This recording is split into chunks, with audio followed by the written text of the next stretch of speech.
छोटा सा गांव था नंदपुर। कच्ची गलियां, मिट्टी के घर और एक पुराना शिव मंदिर, बिल्कुल नदी किनारे। वहीं रहती थी राधा, एक साधारण सी स्त्री, लेकिन दिल में असीम श्रद्धा। वो हर सोमवार सुबह सवेरे उठती, नदी से ठंडा जल लाती और उस टूटे फूटे शिव मंदिर में जाकर बस यही कहती, भोलेनाथ, मेरा गोपाल, बस उसका जीवन संवार दो, बाकी जो है ले लो मुझसे।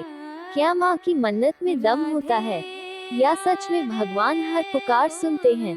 गोपाल राधा का इकलौता बेटा, बिल्कुल होशियार, लेकिन हालात बहुत ही खराब। कभी स्कूल की फीस नहीं तो कभी किताबें। माँ जैसे तैसे मेहनत करके सब जुटाती थी, लेकिन एक दिन सब कुछ बदल गया।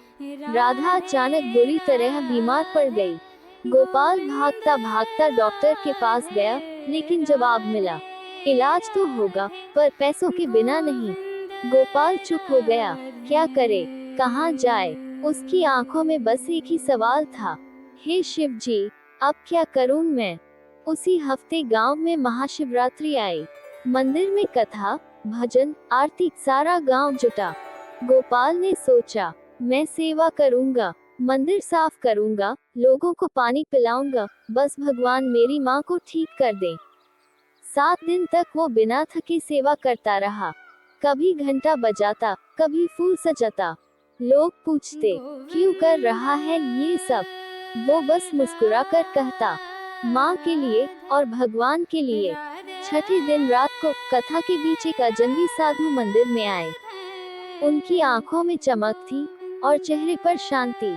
उन्होंने गोपाल को बुलाया, सिर पर हाथ रखा और बोले, बेटा, भगवान शिव तुझसे प्रसन्न हैं। कल रात जल अर्पित करना, देखना चमत्कार होगा। गोपाल को लगा जैसे कोई चमत्कारी संकेत मिला हो। अगली रात अंधेरा था, लेकिन मंदिर रोशन, भक्त, भजन, और गोपाल बस आंखें मूंदकर भगवान के सामने खड़ा था। उसने जल चढ़ाया, बेलपत्र चढ़ाया और कहा, हे महादेव, माँ की सांसें अब आप पर टिकी हैं, कृपा करो। और फिर सचमुच वही हुआ जो चमत्कार कहलाता है। सुबह होते ही माँ की तबीयत अचानक सुधर गई। डॉक्टर हैरान, लोग चकित, और गोपाल की आंखों में आंसू। फिर उसी दिन गांव के एक जमींदार ने गोपाल से कहा, बेटा, तुझ में सच्चाई है, मेरे बेटे को पढ़ा दो, वेतन मिलेगा और इज्जत भी। कुछ ही सालों में गोपाल एक बड़ा शिक्षक बन गया। माँ को तीर्थ यात्रा पर ले गया और अंत में उसी शिव मंदिर के सामने खड़ा होकर बोला, माँ, आपने जो मन्नत मांगी थी, भगवान ने सुन ली। राधा मुस्कुराई, शिवलिंग को देखा और बोली, भोलेनाथ कभी किसी की सच्ची श्रद्धा को ठुकराते नहीं बेटा, बस हमें विश्वास बनाए रखना होता है। सीख, मॉरल ऑफ द स्टोरी, सच्ची श्रद्धा और सेवा भाव से भगवान को भी झुकना पड़ता है। अगर मन सच्चा हो तो मन्नतें जरूर पूरी होती हैं।